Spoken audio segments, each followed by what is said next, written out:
nama Ibu selama di rumah saya ini. Baik, Ibu, nama Ibu siapa dan supaya dipanggil siapa ya Ibu? Baik, bagaimana Ibu saat ini dan bagaimana perasaan Ibu saat ini? Baik, dari data yang saya baca, alasan Ibu masuk rumah sakit karena menjaga surat seseorang pasien. Kira-kira yang digunakan apa ya Ibu? Baik, saya akan menanyakan beberapa pertanyaan ya Ibu. Seberapa sering Ibu mendengar suara-suara yang tidak diinginkan? Baik, berapa lama suara Ibu dengar berlangsung? Baik, selanjutnya, dari mana Ibu merasa suara itu terdengar? Baik, Ibu, apakah Ibu yakin suara itu berasal dari diri sendiri atau dari orang lain? Baik, seberapa sering isi suara Ibu dengar bersifat negatif? Dan Ibu, apakah isi suara Ibu dengar? Baik, seberapa sering Ibu merasa tidak nyaman karena suara Ibu dengar? Baik, seberapa besar tidak nyamanan yang Ibu rasakan? Baik, seberapa besar beban yang disebabkan oleh suara bagi Ibu dan sensitif Ibu? Baik, seberapa baik Ibu dalam mendengarkan suara yang muncul? Baik, Ibu, apakah Ibu mengetahui cara mengontrol halusinasi dengan benar? Apakah Ibu tertarik untuk melakukan kegiatan mengontrol halusinasi setiap suara-suara itu muncul? Baik, bagaimana cara Ibu melakukan cara mengontrol suara-suara sendiri?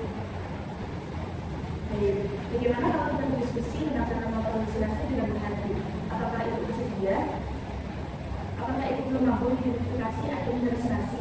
Misalnya suara yang tidak didengar orang lain, apakah Ibu tidak bisa membedakan antara realita dan halusinasi? Apakah Ibu menggunakan halusinasinya? Baik, Ibu, berapa lama Ibu mau berbincang-bincang? Bagaimana untuk hari ini kita berbincang selama 15 menit? Baik, Ibu, untuk ruangannya Ibu ingin berbincang di mana? Baik, disini saja ya Ibu. Jadi Ibu hari ini kan belajar cara-cara mengontrol halusinasi. Bagaimana kalau kita latih cara yang kita lakukan dulu ya Ibu, yaitu dengan cara menghadapi. Apakah Ibu sudah mengerti apa yang dimaksud dengan menghadapi? Berarti itu cara mengontrol halusinasi, maksudnya suara-suara dengan cara mengolah atau mengambil suara tersebut secara tegas. Dengan latihan teknik menghadapi ini, tujuannya agar Ibu merasa lebih berkuasa atas halusinasi dan bisa membedakan mana yang nyata dan tidak. Yang harus disiapkan yaitu waktu, komitmen, dan istilah mental serta posisi. Apakah Ibu harus tahu jika sendiri atau dengan hal lain? Caranya bagaimana?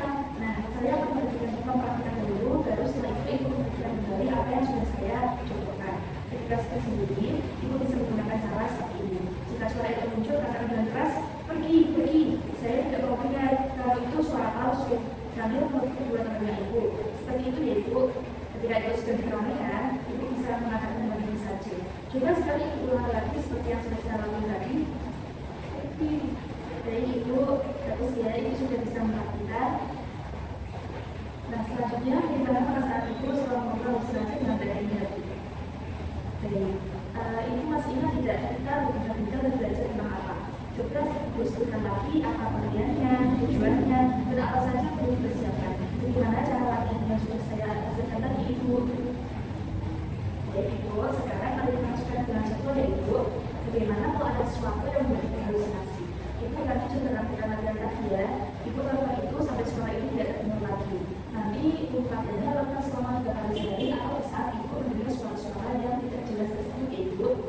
Bagaimana jika saya masukkan kegiatan mengontrol halusinasi yang benar ini kan jadwalnya ya Ibu.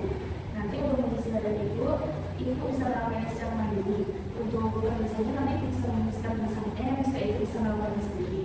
Ibu bisa menuliskan kolom B supaya Ibu berubah teman dan juga menuliskan kolom T supaya Ibu tidak teman-temannya. Apakah Ibu ngerti? Baiklah Ibu, bagaimana kalau besok kita berbincang-bincang tentang cara yang lain? Cara yang kedua yaitu dengan bercakap-cakap untuk mencegah suara-suara itu muncul. Apakah Ibu bersedia? Baik, besok saya akan kembali lagi sekitar pukul 9 dan kita akan berbincang-bincang selama 15 menit. Untuk tempatnya Ibu mau di mana? Baik, di sini lagi Ibu, makanya itu sudah cukup saya izin pamit.